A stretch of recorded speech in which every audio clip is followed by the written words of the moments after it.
Hello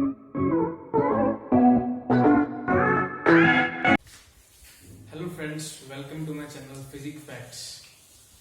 तो देख सकते हैं आप टॉपिक के नाम से कि आज हम नई जो नया शुरू करने जा रहे हैं टॉपिक ट्रांसडेंटल फंक्शन। पहले हमने कर लिया अलजेब्रिकल फंक्शंस, तो हमने कर लिया है। तो आज हम शुरू करने जा रहे हैं ट्रांसडेंटल फंक्शंस। उसमें फर्स्ट टाइप है हमारी ट्रिग्नोमेट्रिक फंक्शंस। ये ट्रिग्नोमेट्रिक मेनली तो ये 3 टाइप्स के होते हैं, साइन, कोस और टैन। और आगे इनके जो है रेसिप्रोकल्स इनके होते हैं, साइन, कोस, टैन के, वो भी हम इनमें स्टडी करेंगे। तो आज जो पहले है हमारा जो फंक्शन है साइन फंक्शन, इसको हम पहले आज स्टडी करते हैं। तो आप देख सकते हैं कि साइन का ग्राफ ड्रॉ किया हुआ है। इससे ही इस ग्राफ को देखकर ही हम कह सकते हैं कि ये जो y की वैल्यू है वो जो हमारी रेंज है वो 1 और -1 तक ही लिमिट में हमारे रहती है। तो हम कह सकते हैं y जो है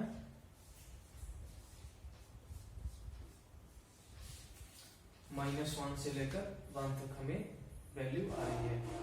जो x है वो हम देख सकते हैं कि सारी x एक्सिस को आगे 0 के पीछे और 0 के आगे ये सारी x एक्सिस को कवर करता है।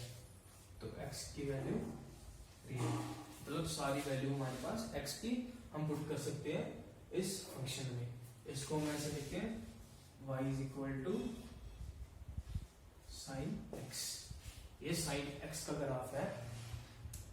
तो हम देख सकते हैं अगर हमने ये लेट किया, यहाँ पे एक पॉइंट लेट किया, P पॉइंट हमने लेट किया यहाँ पे,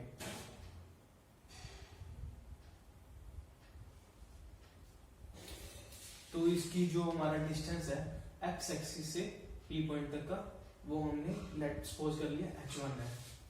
तो एक हमने यहाँ पर ड्रॉ किया,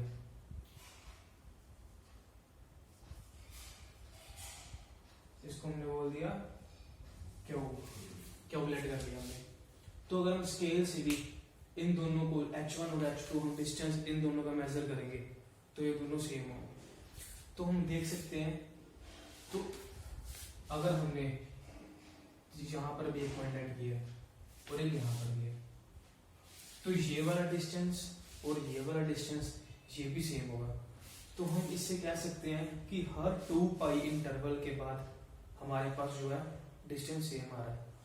तो इससे हम कह सकते हैं कि हमारा जो साइन ग्राफ है वो पीरियोडिक ग्राफ है, वो उसका कोई पीरियड है, वो एक पीरियड के बाद, टाइम ऑफ पीरियड के बाद वो दोबारा से रिपीट हो रहा है। तो इसलिए हमने इसको नाम दिया sign function is a periodic function. हम देख सकते हैं कि इसका पीरियड है जो हमारा 2 पाई है, वो 2 पाई के बाद हमारा, जैसे यहाँ पर ये 0 है तो 1 है यहाँ पर, फिर 0, फिर यहाँ पे फिर -1 इसकी वैल्यू, फिर 0। तो 0 से लेकर, तो अगर हम देखते हैं 0 के बाद भी 1 फिर से स्टार्ट हो गया, जैसे यहाँ पर स्टार्ट हो गया।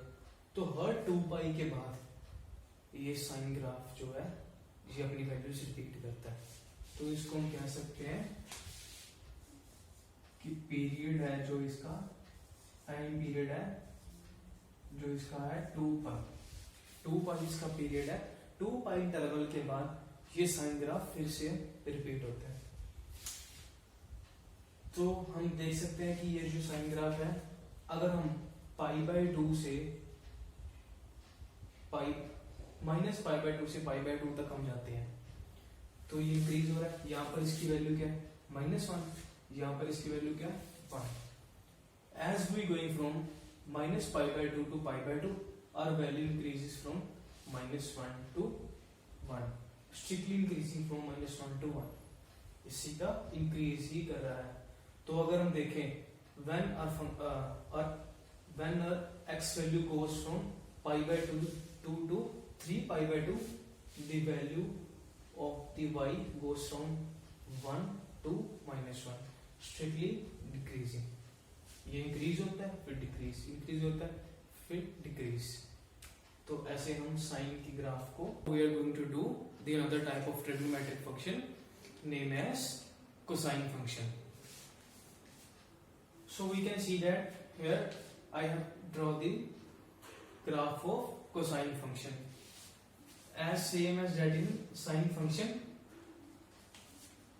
This graph is also cover whole of the x-axis. तो हम देख सकते हैं कि ये जो ग्राफ है कोसाइन फंक्शन का, इसने भी सारी एक्स एक्सिस को कवर कर रखा है. तो हम इसकी जो है एक्स एक्सिस की हम वैल्यू पुट कर सकते हैं रियल नंबर. तो हम इसकी कोई भी वैल्यू पुट कर सकते हैं इस फंक्शन में. y is equal to cos x. इसको हम ऐसे लिखते हैं कोसाइन फंक्शन को y is equal to cos x. तो अब हमें देखना है कि इसकी रेंज क्या है. जैसे ही इस यहाँ पर y की वैल्यू 1, यहाँ पर -1, तो साइन फंक्शन में भी सेम था, 1 से लेकर -1 तक ही इसकी वैल्यू लाई करती थी. तो यहाँ पर भी सेम है, -1 से लेकर 1 तक की वैल्यू लाई करती है. This is a close bracket. तो हम देख सकते हैं कि ये जो फंक्शन है कोसाइन फंक्शन है, इसका भी पीरियड 2 पाई है.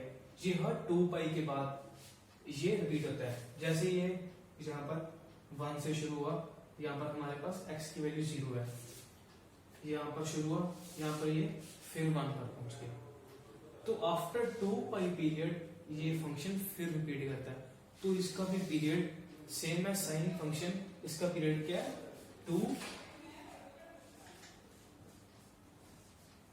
2 पाई. इसका भी पीरियड सेम 2 पाई है as same as sine function.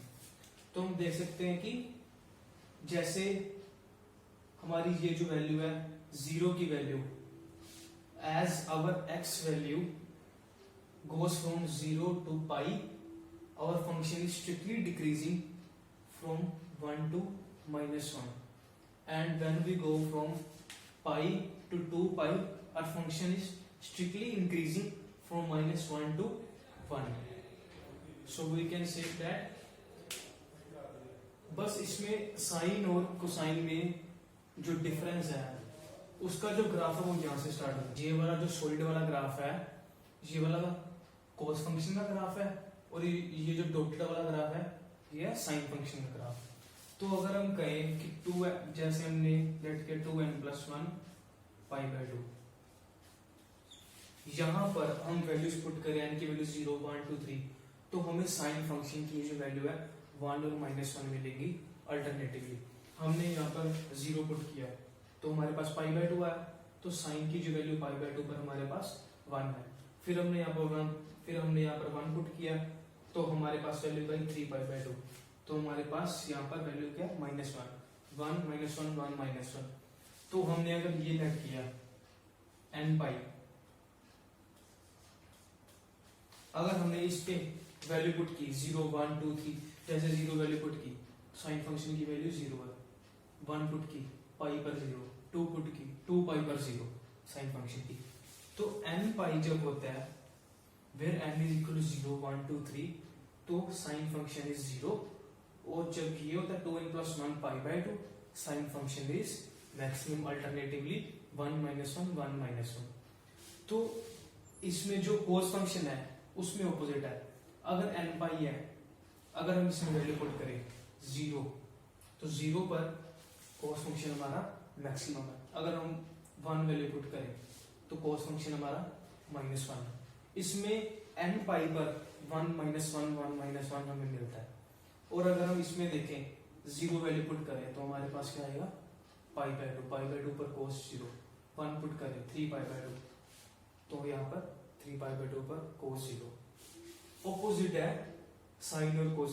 Sign का ग्राफ 0 से शुरू होता है, कोस का ग्राफ 1 से स्टार्ट होता है. ये उसकी रेंज और डोमेन, पीरियड दोनों का 2 पाई इंटरवल है, रेंज और डोमेन दोनों की सेम है. ये हुआ कोस का फंक्शन. अब इसके आगे हम करेंगे tan फंक्शन, जिसको हम टेंजेंट बोलते हैं. So now we are going to start our third type of trigonometric function named as tangent function. So we can write in this way: y is equal to tan x.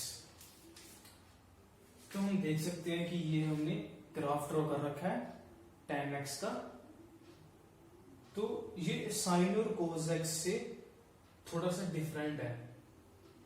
इसका जो period है -π/2 to π/2, -π/2 to π/2 to 3π/2। इसका period है वो क्या है, जैसे π/2 -π/2 क्या हो पाई, इसका पीरियड है पाई, उसका पीरियड था 2π।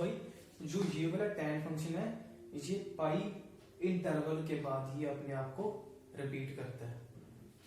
तो जैसे हम इस ग्राफ को देखते हैं, पहले 0 से जैसे हमने स्टार्ट किया इसको, तो हमारे पास 0 जब हमने ये वैल्यू पुट की x की, tan x की वैल्यू 0 हमने ट्रिग्नोमेट्री में पहले से कर रखा है। तो हमारे पास tan π/4 पर वैल्यू हमारे पास क्या है 1, तो tan π/2 पर हमारे पास वैल्यू क्या है इन्फिनिटी। ये इन्फिनिटी की अप्रोच कर रहा है, जैसे ये इक्वल टू इन्फिनिटी।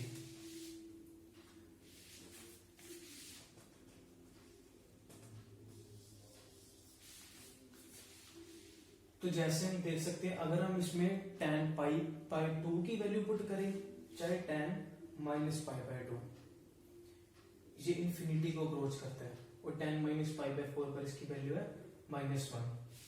जो हमने ये डॉटेड लाइन ड्रॉ की है ना, इसको हम कहते हैं असिम्प्टोट्स।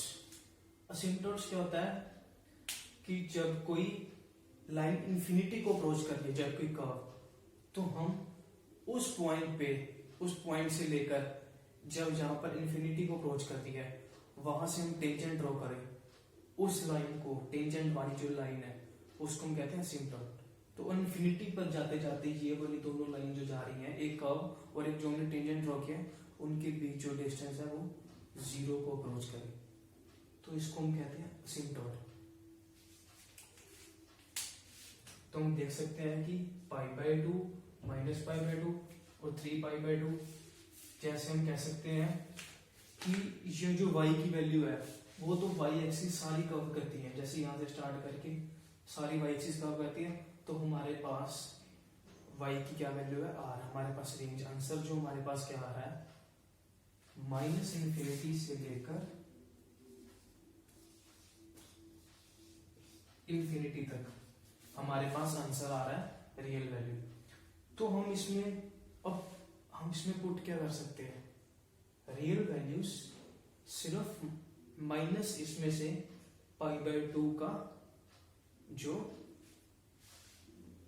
अगर हम इसमें वैल्यू पुट करें 0 तो हमारे पास π/2 आएगी, अगर हम इसमें वैल्यू पुट करें 1 तो हमारे पास 3π/2, π/2 3π/2 5π/2, मतलब integral multiples of π/2, odd integral multiples of π/2 हम इसमें पुट नहीं कर सकते। ओड इंटीग्रल मल्टीपल्स ऑफ π/2, 3π/2 5π/2 हम इसमें पुट नहीं कर सकते, क्योंकि तब हमारे पास जो फंक्शन की वैल्यू है वो हमारे पास इन्फिनिटी को अप्रोच करती है वैल्यू, इसलिए हम इसमें पुट नहीं कर सकते ओड इंटीग्रल मल्टीपल्स ऑफ π/2। बाकी सारी वैल्यूज हम इसमें पुट कर सकते हैं।